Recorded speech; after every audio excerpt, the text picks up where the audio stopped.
Jadi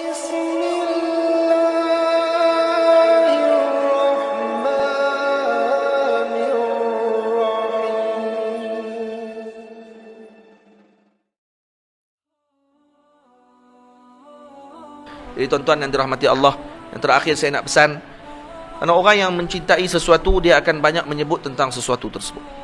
Man ahabba syai'an aktsara min dzikrih. Siapa yang suka dengan sesuatu, dia akan banyak menyebut sesuatu itu.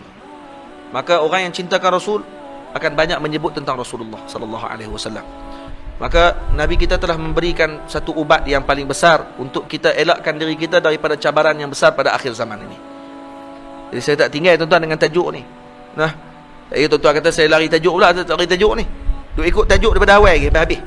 Halah ni saya bagi ubat dia. Apa ubat yang ditinggalkan oleh Rasul untuk kita selamatkan diri kita dengan cabaran akhir zaman ni? Ubat dia apa dia? Ubat dia adalah dengan cara kita membanyakkan salawat kepada Nabi kita Muhammad sallallahu alaihi wasallam. Banyakkan salawat kepada Nabi. Dan ini ramai orang pandang ringan. Dia kata takkan nak salawat saja. Kalau salawat saja, minyak turun kan? Selawat saja minyak turun. Korang turunlah hang punya nafsu. Tuan-tuan, banyakkan selawat kepada Nabi. Jadi adakan majlis kadang-kadang dalam keluarga kita selawat. Ingatkan anak kita dengan salawat. Ceritakan mereka tentang kelebihan salawat. Jadi kena buat macam tu. Ada seorang lelaki yang mana setiap hari diceritakan dalam hadis saya. Lah sana habis dah tak habis. Habis dah. Jangan bimbang lah. Saya pun lapar ni. Ada satu cerita Sayyidina Abdullah bin Mubarak radhiyallahu taala anhu, waktu ketika mana selesai beliau tawaf, beliau bersandar di tiang dalam Masjidil Haram menghadap ke arah Kaabah. Karena melihat Kaabah adalah ibadah. Ketika dia tengok Kaabah, dia nampak seorang lelaki sedang bertawaf. Yang mana lelaki ni mengangkat kaki, letak. Lambat jalannya. Maka Sayyidina Abdullah bin Mubarak terus pergi kepada lelaki tersebut dan tanya kepada dia, apa yang sebabkan kamu jalan lambat ni? Waktu tawaf ni jalan lambat betul? Dah lah tujuh pusingan, kamu jalan lambat pula. Kata dia, saya berselawat kepada Nabi dengan setiap langkahan kaki saya. Setiap langkah saya berselawat kepada Nabi. Dia kata, apa yang menyebabkan kamu buat macam tu? Maka lelaki ni pun cerita. Dia kata, wahai tuan, dulu saya dalam perjalanan bersama dengan ayah saya. Saya dalam perjalanan untuk menunaikan haji. Sampai di pertengahan jalan, kami datang naik kapal laut. Sampai di pertengahan jalan kami berhenti berehat. Ayah saya jatuh sakit dan dia dicabut nyawanya oleh Allah Ta'ala pada malam tersebut. Yang lebih menyedihkan saya, ayah saya bertukar kulitnya menjadi gelap yang segelap-gelapnya. Jadi kulit yang gelap yang menunjukkan bahawa dia ini adalah orang yang mati dalam keadaan su'ul khatimah. Tuan-tuan, orang yang kalaupun kulitnya gelap tetapi dia ni lazimi salawat dan juga kulit dia selalu dibasahkan dengan wuduk dan sebagainya, wajahnya ada nur. Lepas tu kita boleh bezakan muka orang yang Islam yang bukan Islam. Tengok dengan haja nampak riak wajah dia tahu dah, kata ni Muslim. Yang ni bukan Islam. Hanya kerana apa? Kerana wuduk. Kerana nur yang ada di wajah tersebut. Jadi tuan-tuan, waktu ketika kata lelaki ni, ketika ayah saya malam tersebut bertukar wajahnya segelap-gelapnya, dan saya tahu kata ayah saya su'ul khatimah, buruk kematiannya. Saya menangis sepanjang malam tersebut di sisi ayah saya, kerana saya bimbang bagaimana nak jawab esok dengan kawan-kawan yang lain yang bersama dengan kami dalam rombongan. Pada malam tersebut, waktu ketika saya sedang menangis, saya tidur, mimpi saya bertemu dengan seorang lelaki yang kulitnya putih kemerah-merahan, memakai pakaian yang segak putih, memakai serban, masuk ke dalam kemah kami, dan kemudian lelaki tersebut menyapu badan ayah saya sehingga bertukar ayah saya menjadi dengan wajah yang sangat cantik dan bercahaya. Saya sangat gembira. Saya kemudian terus pegang kain jubah lelaki tersebut dan saya tanya kepada dia, billahi, demi Allah, tolong bagi tahu kepada saya, siapa kamu?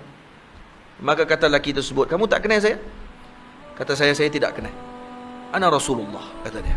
Saya adalah Rasulullah sallallahu alaihi wasallam. Saya datang kepada ayah kamu pada malam ini untuk memberi syafaat kepada dia.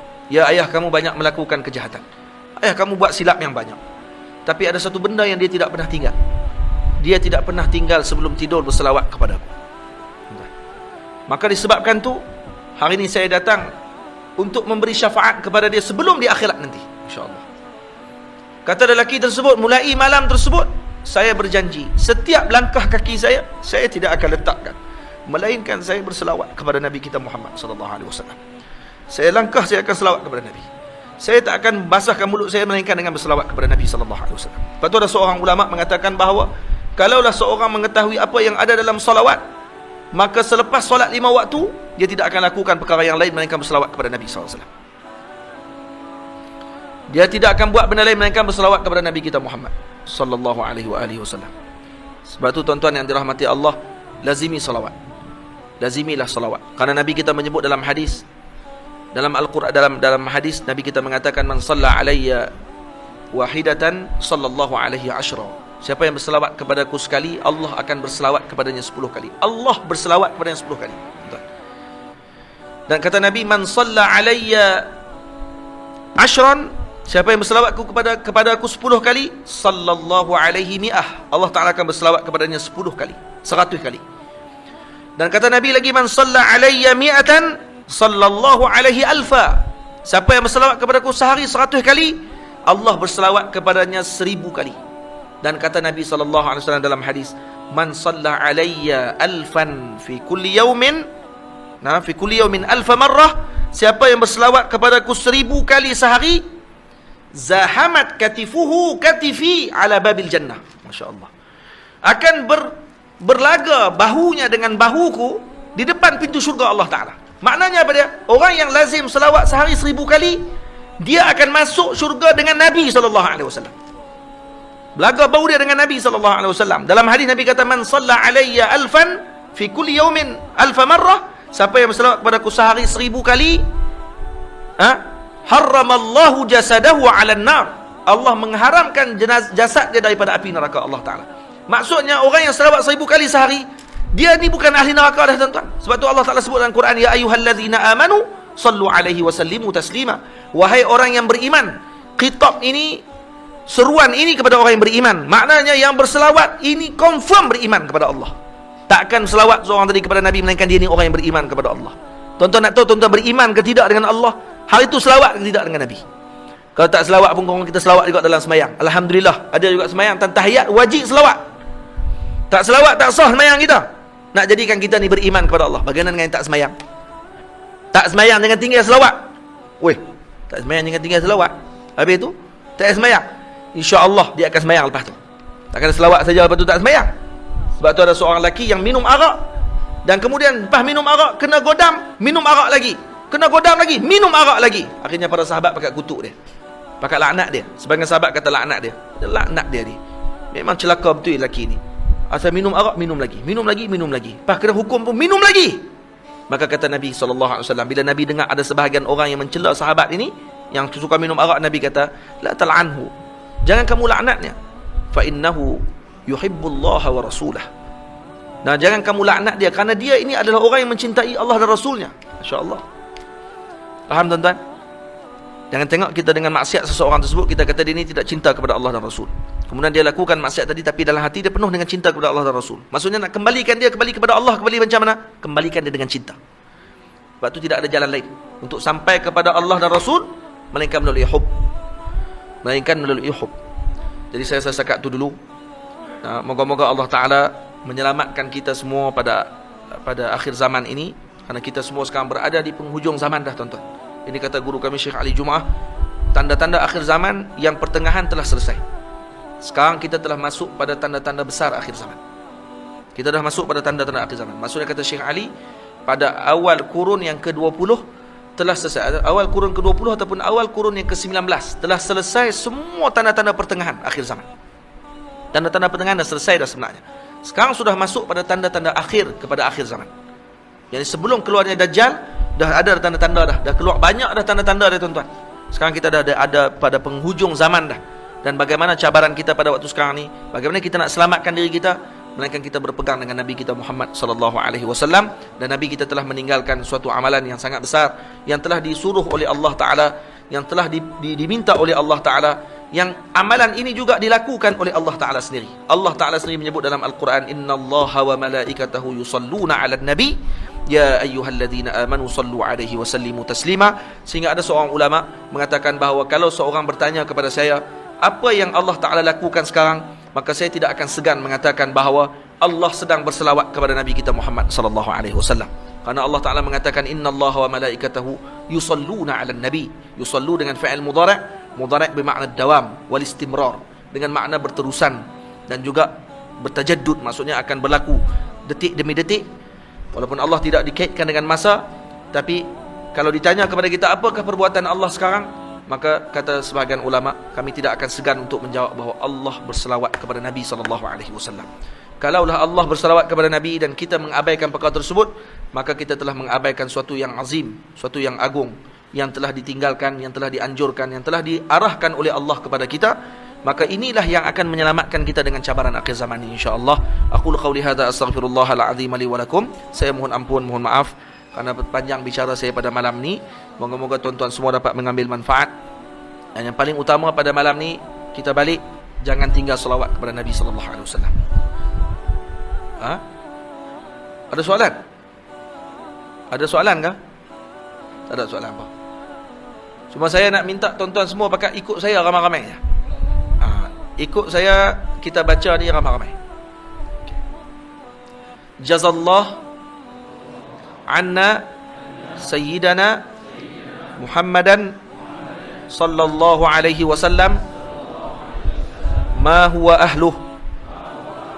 Jazallah anna sayyidana Muhammadan sallallahu alaihi wasallam ma huwa ahluh.